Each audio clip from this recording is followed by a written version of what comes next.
Bueno, entonces vamos a ver lo que es lo del infarto, ¿sí? Y ya después vamos a ver lo que es el enfoque de lo que es la cardiopatía isquémica, un poquito más práctico. Ahorita es así como para recordar en general lo que está sucediendo. Entonces ahora, en relación al infarto, bueno, en el mundo se considera que es la primera causa de mortalidad, al igual que aquí en México. En México, de los últimos censos se mencionaba que aproximadamente hay 50,000 personas que tienen este problema y que cada año mueren cada vez más personas por cardiopatía isquémica. Se considera que es la causa número 1 de muerte en aquellas personas mayores de 60 años. Aunque hace como unos 6, 8 años se mencionaba que junto con la diabetes era la primera causa, incluso después de los 75 años. En relación a la mortalidad, se menciona que en países del primer mundo es el 40%, sin embargo aquí en México la mortalidad todavía es mucho mayor. Ahora, ¿por qué es mucho mayor? Porque bueno, nosotros no tenemos hospitales con la tecnología necesaria para tratar a un paciente, no tenemos ambulancias de alta tecnología y simplemente la educación de la gente no es la misma de que si tiene dolor, habitualmente la gente se espera. Si empieza con el dolor, dice, bueno, se me va a quitar. Si es en la madrugada, pues me espero que amanezca porque se me va a quitar y muchos ya no llegan al hospital porque se murieron durante la noche, por lo mismo de que a pesar de que tengan el cuadro clínico, ellos no están educados o no sospechan que pueden tener algún problema de infarto. Si recuerdan, en la cardiopatía isquémica hay lo que es el ciclo circadiano de la cardiopatía isquémica. Se menciona que en la madrugada es el tiempo en donde frecuentemente se infarta entre las 3 y 5 de la mañana. Eso se debe a la liberación de catecolaminas, ¿sí? Y en ese momento es cuando puede haber mayor probabilidad de mortalidad por esta causa. Ahora, la fisiopatología, a diferencia de lo que es la angina inestable, aquí se menciona que es una placa inestable cuya fractura es mucho más profunda y que los mecanismos de reparación van a tener que tardar más tiempo para tratar de tapar la superficie de continuidad. Entonces se menciona que al momento que hay esta fractura profunda va a activar lo que es la cascada de coagulación, y al igual que la angina inestable, nada más que aquí, aparte de que se forma el trombo formado por plaquetas, también se va a formar lo que es un trombo formado por fibrina, y al final van a obstruir totalmente la luz del vaso, ¿sí? Esto nos habla que el cuadro clínico va a ser de mayor tiempo de duración a diferencia de la angina inestable. Entonces, una de las diferencias entre angina inestable e infarto, pues más desde el punto de vista clínico, es el tiempo de duración del cuadro clínico. Desde el punto de vista fisiopatológico es cómo está la placa, ¿sí? Y qué mecanismos de reparación se echan a andar. Entonces aquí les comentaba, son plaquetas y además se forma fibrina.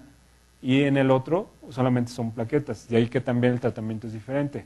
Si yo tengo plaquetas y fibrina, entonces voy a dar medicamentos que destruyan la fibrina, como es la trombolisis, ¿sí? Además de lo que son la anticoagulación y todos los antiagregantes plaquetarios, ¿sí? Entonces, realmente desde el punto de vista fisiopatológico es lo más importante, que recuerden que un infarto es una placa más complicada, más profunda, que se necesita más tiempo para reparar, a diferencia de una angina inestable, que es una placa superficial y que esta se repara más fácilmente. Bueno, el cuadro clínico es semejante, o sea, realmente la semiología es lo mismo, lo único que cambia, le digo, es el tiempo de duración del cuadro clínico, que es más de media hora, ¿sí?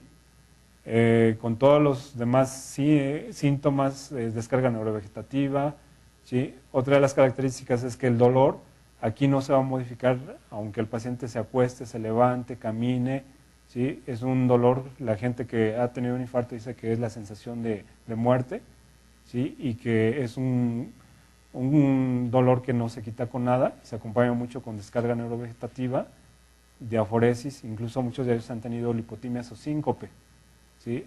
Hay gente que ha tenido incluso síncope, pérdida del estado de alerta, y por ahí hay un concepto que le les dicen que tuvo una muerte abortada, cuando hay esta alteración por hipoperfusión de alguna parte del corazón, la inestabilidad de lo que es la membrana celular provoca las arritmias y que es la causa número 1 de muerte en ellos, es por fibrilación ventricular.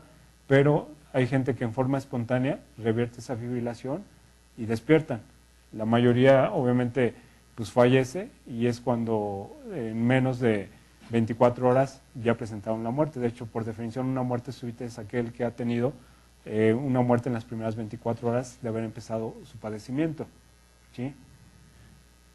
Ahora, durante la exploración física también vamos a tener datos de falla aguda, como es tercer ruido, edema agudo pulmonar. Podemos tener soplos, ¿sí? Los soplos pueden ser por complicaciones mecánicas, que puede ser un soplo de comunicación interventricular o un soplo por insuficiencia mitral, que en el caso de la insuficiencia mitral puede ser intermitente, ¿sí? O el soplo de comunicación interventricular ya es un soplo que es continuo y que es permanente. Bueno, de las enzimas, ¿sí? Acuérdense que son los marcadores bioquímicos. En la actualidad, los más importantes es troponina, ¿sí? Y corroborado con mioglobina, son de los que nos ayudan más, aunque regresamos a lo mismo, el conseguir una troponina no es fácil en cualquier lugar, entonces lo más factible es hacer determinación de SPK con fracción MB. Aquí recuerdan que hay curvas de enzimas cardíacas, la que más se eleva las primeras 24 horas es SPK MB, después sigue lo que es la TGO y por último la DHL. Más adelante vamos a ver una gráfica, entonces esto es así como muy general, al igual que las troponinas, incluso se menciona que hay una de las troponinas hasta 21 días puede estar alta. La mioglobina por sí sola se menciona que es un marcador no específico y que no nos sirve si no tenemos un cuadro clínico y si no tenemos troponinas a la mano. Ahora, de las pruebas diagnósticas de gabinete, bueno, tenemos el electrocardiograma, en el cual vamos a tener cambios electrocardiográficos desde lo que es lesión subepicárdica, lesión subendocárdica, y obviamente, bueno, si el tiempo de evolución ya es de varias horas, podemos encontrar la presencia de onda Q patológica. Pero los cambios, habitualmente el paciente cuando llega a los servicios de urgencias por el tiempo de evolución que tiene, casi siempre llegan con elevación del segmento ST, ¿sí?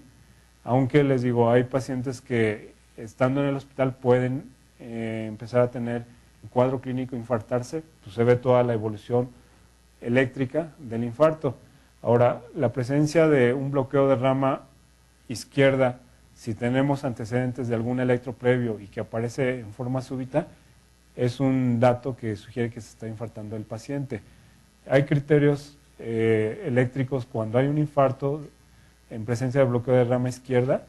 Hay que, si tienen ya el antecedente de que el paciente tenía el bloqueo de rama izquierda, entonces hay que tener conocimiento de estos criterios para determinar si es algo agudo, ¿sí? En relación a lo que es el ecocardiograma, cuando llega el paciente en el evento agudo podemos tener alteraciones de la movilidad de los diferentes segmentos del corazón, que va desde lo que es asinesia, que es sin movimiento, puede tener hipocinesia, que es disminución del movimiento de alguna de las paredes, o también algo que se llama disinesia, que está incrementada la movilidad de alguno de los segmentos. En lo que es la radiografía de tórax, pues bueno, ahí vamos a tener la presencia de congestión pulmonar, incluso edema agudo pulmonar. De los diagnósticos diferenciales, yo les comentaba que todo lo que está cerca del corazón puede doler, ¿sí? Entonces podemos tener problemas de inflamación del pericardio, incluso hay problemas de lo que es la masa del corazón, y es por una miocarditis, casi siempre estas dos son por procesos infecciosos. Las infecciones virales, adenovirus, ecovirus, son de las causas más frecuentes, aunque obviamente también hay algunas situaciones de tipo inmunológico, ¿sí? El lupus puede dar una pericarditis, puede dar una miocarditis, ¿sí? Radiaciones también, ¿sí? Entonces ahí va a depender cómo esté el paciente y en algún momento si hay alguna enfermedad asociada, sospechar que puede tener algún proceso inflamatorio, no necesariamente del corazón, y que no es un infarto. Otras cosas no muy comunes, pero sí se pueden presentar es la disección aórtica aguda, que es siempre un paciente que tiene disección aórtica se asocia mucho a descontrol hipertensivo y hay pérdida de pulso de acuerdo a la localización de la disección, que siempre las disecciones son en aorta descendente. Es raro que tengan una disección en aorta ascendente, al menos que tenga algún problema de la colágena como el síndrome de Marfan, que se pueda asociar a una disección aórtica de la raíz de la aorta y pueden empezar a tener dolor. Embolismos pulmonares también, recuerden que puede tener dolor, pero son diferentes el tipo de dolor y aparte se puede asociar con sintomatología parecida a un infarto, pero más localizado en alguna zona en especial de alguno de los pulmones, ya sea derecho o izquierdo.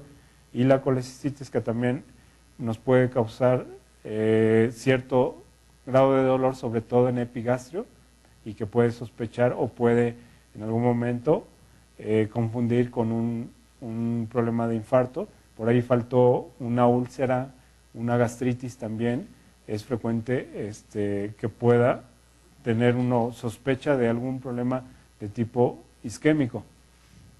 Bueno, el tratamiento en lo que se refiere en las diferentes etapas dentro del manejo, se menciona que bueno, debemos tener un manejo prehospitalario, otro ya dentro de lo que es un servicio de urgencias y por último, bueno, ya en una unidad coronaria.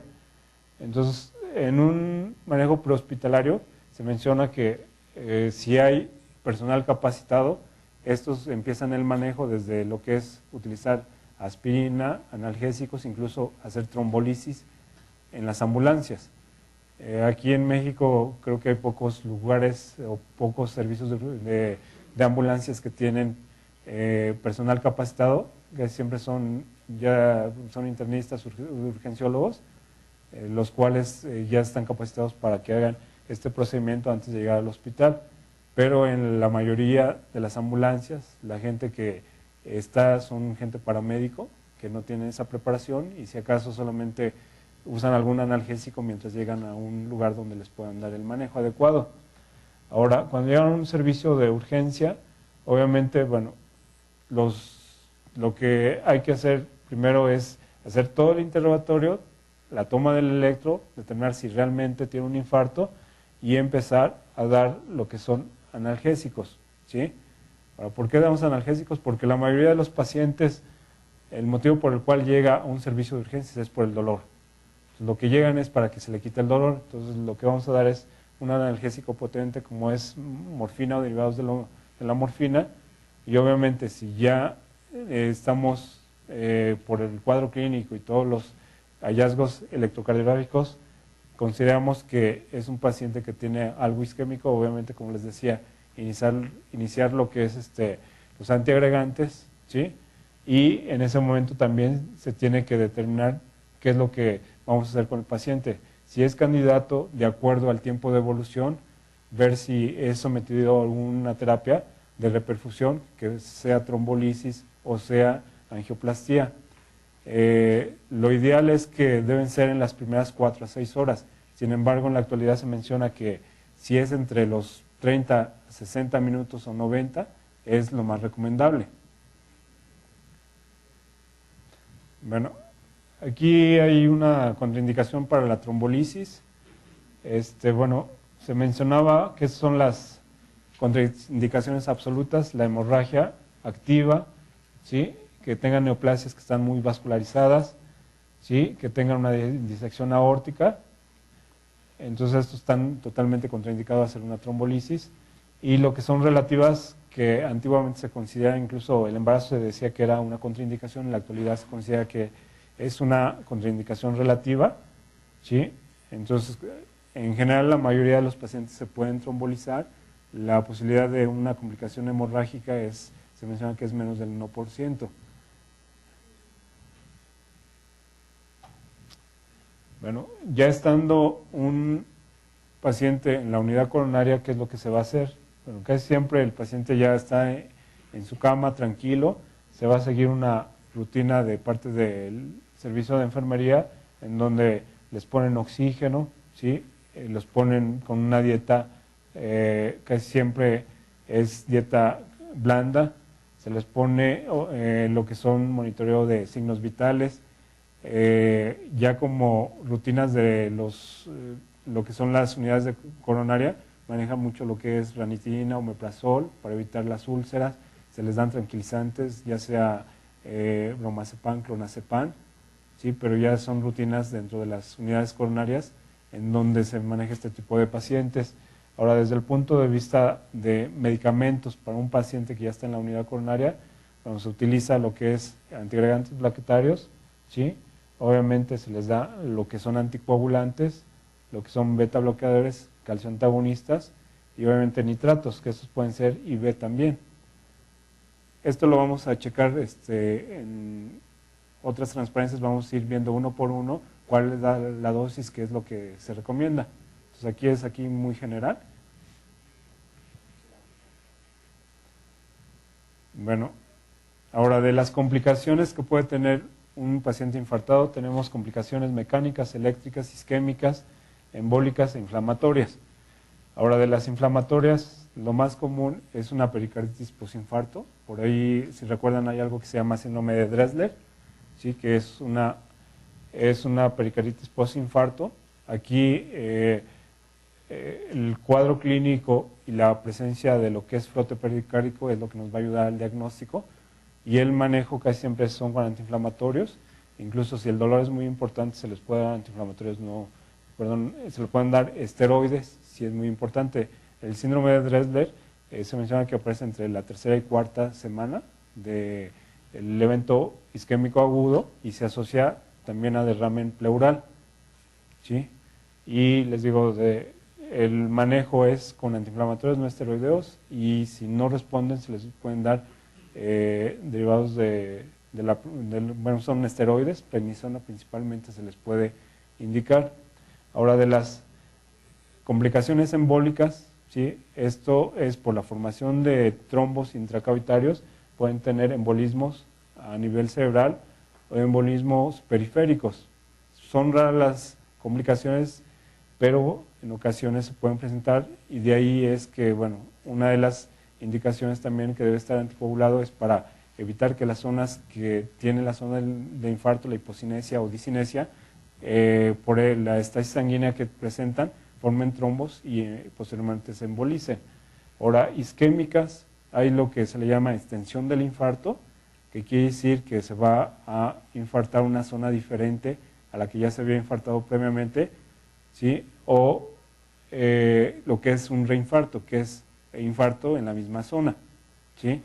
Ahora, las dos son complicaciones que sí son graves, porque al momento de que ya hay una zona infartada nueva, eso hace que exista mayor daño del corazón y más posibilidades de muerte. En relación a las arritmias o complicaciones eléctricas que puede tener, ahí las clasifican en lo que son bradiarritmias y taquiarritmias. De las bradiarritmias son desde bradicardia sinusal hasta lo que comentamos ayer, lo que son bloqueo AB de primer grado, segundo grado, tercer grado, y que las indicaciones son muy semejantes, que si son bloqueo AB de segundo grado, MOVIS 2 o tercer grado, es colocación de marcapaso, que puede ser transitorio. Y de las taquiarritmias, que también puede ser auriculares o ventriculares, que también de alguna forma las vimos ayer.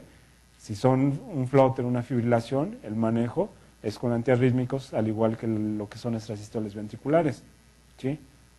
Y bueno, lo que son las complicaciones mecánicas, de estas tenemos, de las más importantes, la comunicación interventricular.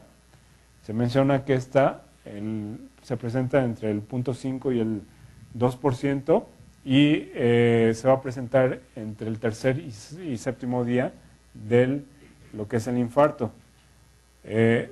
¿Cómo se va a sospechar de una comunicación interventricular? Que siempre es por la aparición de un soplo que no tenía el paciente, y de repente el paciente empieza a tener soplo, y empieza a tener datos de choque incluso. Hay pacientes que empiezan a tener dolor, aparece el soplo y se empiezan a chocar.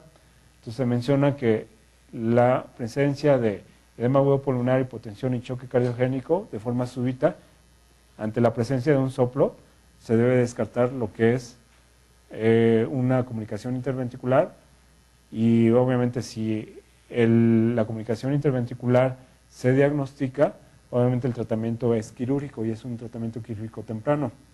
Hay formas de hacer el diagnóstico, es a través de un ecocardiograma, en donde se observa la presencia del cortocircuito, que siempre es un cortocircuito de izquierda a derecha, y otra forma es a través de colocar un catéter de flotación o un Swan-Ganz, en donde vamos a determinar lo que son saturaciones de oxígeno en las diferentes cavidades, empezando a tomar lo que son muestras de sangre a nivel de la aurícula derecha, ventrículo derecho y lo que es el tronco de la pulmonar. Entonces, si hay una comunicación interventricular, vamos a observar que la saturación del ventrículo derecho se va a incrementar comparado con el de la aurícula derecha. Y esto es por la mezcla que existe de la sangre oxigenada del lado izquierdo y que va a pasar a través de la comunicación interventricular hacia el lado derecho, y de tener una saturación entre 70-74% de la aurícula, posteriormente a nivel del ventrículo se va a más de 80%. Entonces de ahí es la forma de hacer el diagnóstico desde el punto de vista de monitoreo hemodinámico. Ahora, otra de las complicaciones, ¿sí?, es la insuficiencia mitral.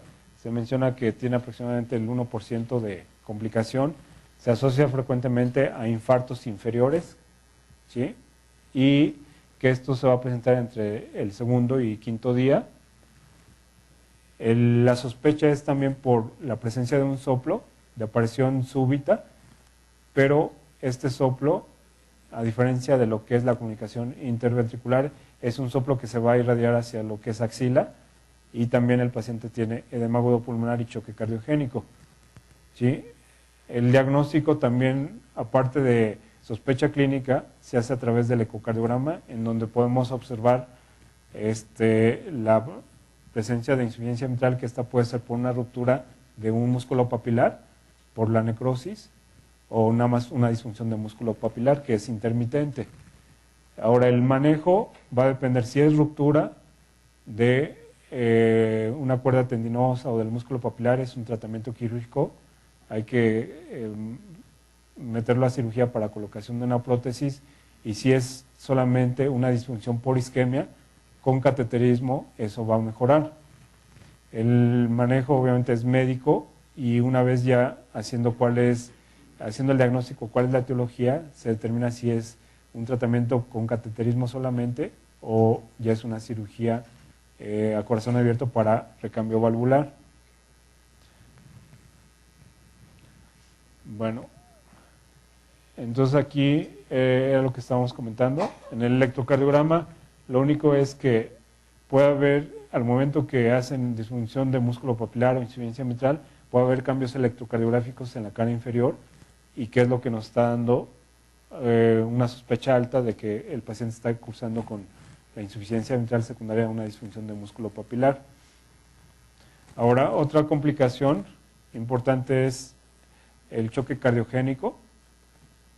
En el choque cardiogénico se menciona que hay pérdida de más del 40% de la masa ventricular, ¿sí? Sobre todo nos referimos a ventrículo izquierdo, ¿sí? Y que esto se va a caracterizar principalmente a que el paciente está con hipotensión, taquicardia y también con datos de congestión pulmonar.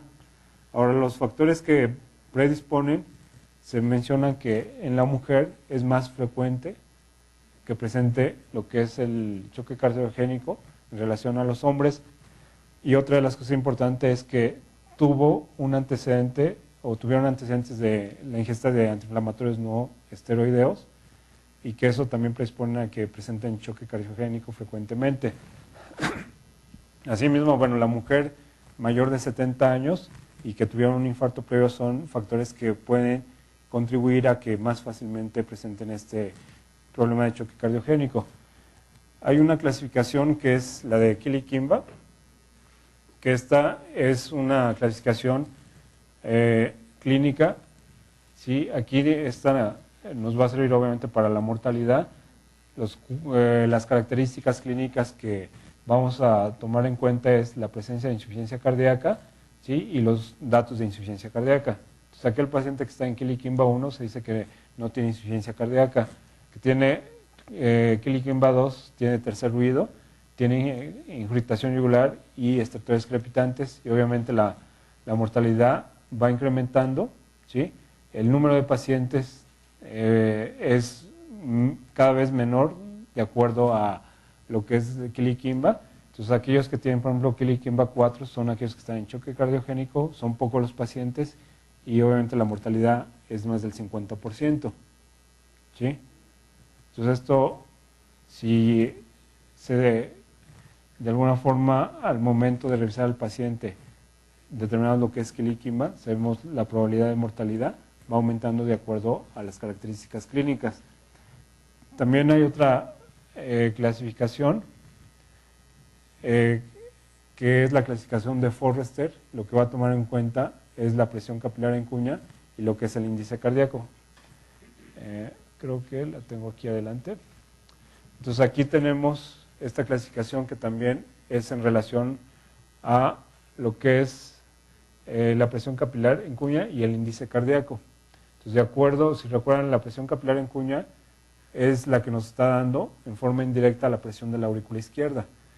Obviamente, si la presión capilar en cuña está más de 18, estamos hablando que hay congestión pulmonar. Entonces, lo ideal de un índice cardíaco es que debe estar mayor de 2.2. El índice de cardíaco lo obtenemos a través de gasto cardíaco entre la superficie corporal. Entonces, un paciente que tiene un gasto cardíaco adecuado, obviamente va a tener un índice cardíaco adecuado y una presión capilar en cuña menor de 18. Entonces, la mortalidad es mucho menor. Si comparamos aquel que está en choque cardiogénico, que es aquel que tiene congestión pulmonar y que el gasto cardíaco es muy bajo, la mortalidad también es más del 50%. ¿Sí? Entonces, lo que es esta clasificación de Forrester y la clasificación de Killy-Kimba nos sirve para determinar pronóstico en los pacientes con choque cardiogénico. Ahora, cuando tenemos un paciente con un choque cardiogénico, de acuerdo a la fisiopatología, lo que está sucediendo es que el corazón no está manejando adecuadamente lo que es el gasto cardíaco y su función de bomba está disminuida, motivo por el cual va a haber congestión a nivel pulmonar y va a haber datos de hipoperfusión en forma periférica. El paciente va a tener datos de disminución del flujo plasmático renal, el paciente puede estar oligúrico hasta anúrico, ¿sí? Y va a haber datos de hipoperfusión periférica, el paciente está con hipotensión, está frío, ¿sí? El llenado capilar está muy retardado, incluso hay posibilidades de que pueda haber trombosis a nivel abdominal. Entonces, estos pacientes son pacientes que deben estar obviamente en la terapia intensiva. La mayoría de estos se van a manejar, sobre todo lo que es Forrester 4 se maneja con inotrópicos, ¿sí? Del tipo dopamina, dobutamina. Los pacientes están intubados y de acuerdo a estos parámetros se va a ir manejando los inotrópicos, ¿sí? Que casi siempre son inotrópicos para aumentar lo que es la fuerza de contracción, disminuir lo que es la resistencia, para disminuir lo que es la presión capilar en cuña y mejorar la perfusión renal. Entonces, el objetivo de un paciente que está en Forrester 4, al momento que se está manejando, es tratar de llevarlo a un Forrester 1. Entonces, ustedes ven realmente con que modifiquemos lo que es la cuña y aumentemos el índice cardíaco, lo podemos llevar hasta lo que es Forrester 1. Y obviamente, de acuerdo a cómo esté el paciente, es la posibilidad de muerte. Bueno, ahora si un paciente tiene un choque cardiogénico, la causa más frecuente es que o está asociado a un infarto anterior, en donde está involucrando la arteria descendente anterior, y el tratamiento, aparte de ser un tratamiento médico, es a través de cateterismo para determinar si hay obstrucción de esta arteria y tratar de abrirla para mejorar las condiciones del paciente. Si el paciente no se puede realizar un cateterismo para tratar de abrir el vaso coronario, obviamente, bueno, lo ideal sería hacer la cirugía de revascularización. De hecho, es una indicación para una cirugía de revascularización de urgencia. Pero bueno, regresamos a la realidad de nuestro país. Muchos pacientes están en choque cardiogénico, no se pueden trasladar por la inestabilidad y la mayoría fallecen en los hospitales donde no se tienen los recursos para el manejo de este tipo de pacientes. Bueno, preguntas.